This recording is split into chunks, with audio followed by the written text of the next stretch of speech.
Hey there, welcome back to Harris Turkey Farm Kitchen. We've had some people asking us how to make a good cheesecake, and we're going to be talking today about some techniques for making a good cheesecake. First thing you want to figure out is if you're making a New York style or a Chicago style cheesecake, both very popular here in New England. A New York style recipe is going to have sour cream or a heavy cream mixed in. Chicago style won't. A New York style will also require you to do a water bath during the cooking process. The Chicago style won't. And when you end up with your finished product, the Chicago style will have kind of a thick, dense edge to the cheesecake and creamy as it moves into the middle. New York style will be creamy all the way through. So those are the two differences. And we're not going over ingredients today, just techniques sort of. So there's a couple of pans you can choose from. This is a spring form pan. This is great for the Chicago style because you're not doing a water bath. But there's a little latch there, so you can just remove that and you have quick access to your cheesecake for serving.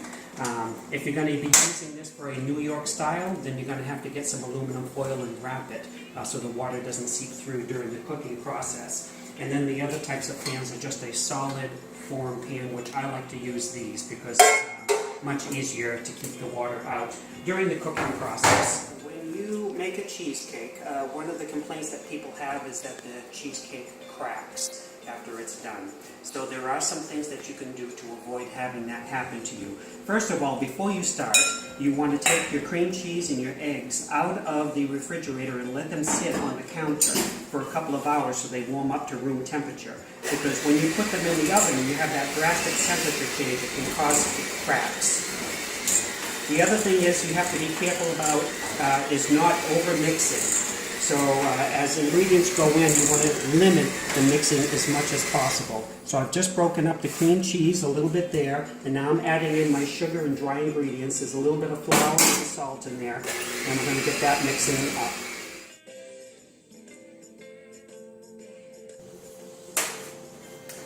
Alright, so I have the sugar and dry ingredients mixed in with my cream cheese there. And we're going to get a tablespoon here of our lemon zest. And then we want some fresh lemon juice. This is a couple teaspoons of vanilla. And then we cut a lemon here, and we're just going to use the little sieve here so we don't get any seeds into it. And just a couple teaspoons there of the lemon juice. And then in that goes. Again, you want to try as much as possible to limit your mixing. Only mix as much as you have to. Because if you over-mix, then you end up getting air bubbles in there, and you may not even notice them. But as the cake is cooking, the air bubbles are coming up to the top, and that'll cause a crack. And when you add your eggs, you're going to do one egg at a time. You don't want to do too much. Because if you put all the eggs in at one time, then you have areas of the batter that's very thin, and others that are clumped up thick, and they won't mix in. So you might not always have that kind of a challenge when you're using this kind of a mixer, but if you're using, say, a KitchenAid mixer that has the paddle that goes around, you'll end up having lumps in it, and it won't be a smooth batter. So just mix this up until it's just smooth.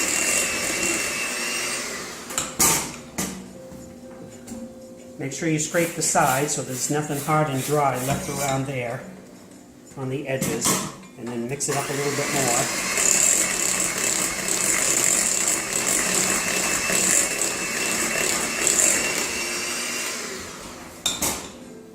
And then, as I had said earlier, you're either going to have heavy cream or sour cream mixed in. So this requires about a quarter cup of sour cream. Mix that in.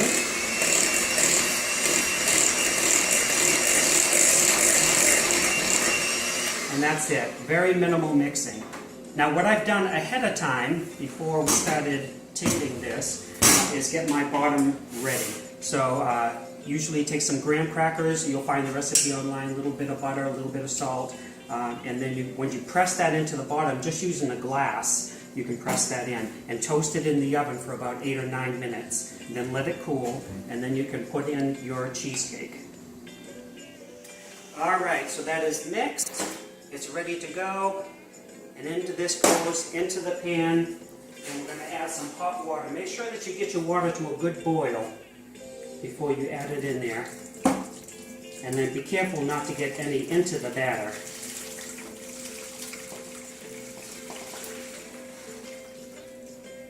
I'll have to get a little bit more. You want the water to come up 1/2 to 3/4 of the way before it goes into the oven.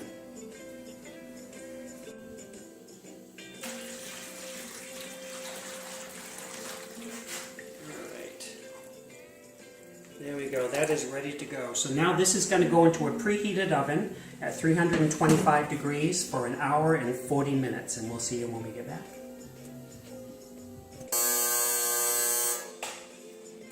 Alright, cheesecake is all done after 1 hour and 40 minutes of cooking. So out it comes. And even though it's been cooking for 1 hour and 40 minutes, it's still not done. The next thing is to make sure that it cools at a very slow rate. So you see it's not too much browning on top. Sometimes you get a lot of browning if you're in a convection oven. And the sides will stick just a little bit, so what you want to do is just go down about a 1/2 inch or so on the knife and go around the edges there, so that as the cheesecake starts to cool and begins to drop, you won't get cracks on the edges. Because if they stick, it'll crack as it drops. So this is going to sit here in this hot water for another 30 minutes.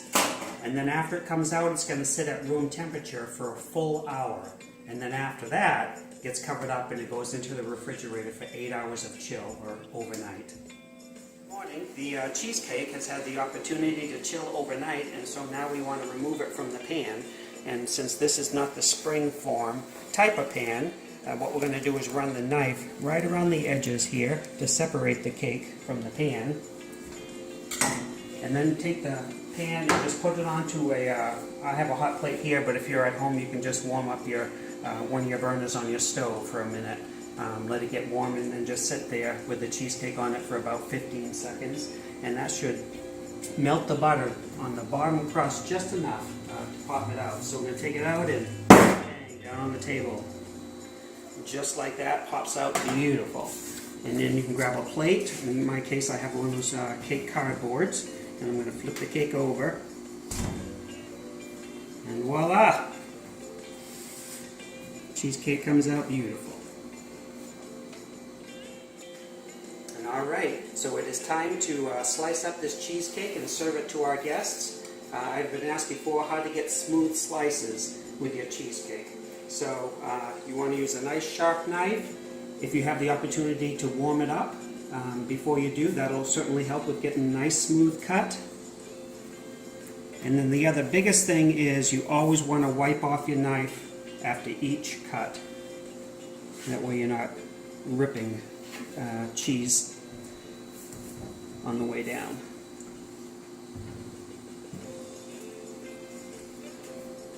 There you go. And voila. So you want to serve your cheesecake slice on its side because the crust just adds to the presentation. And then if you're going to drizzle a little bit of fruit on the top, rain it down, you're going to have a gorgeous dessert for your guests.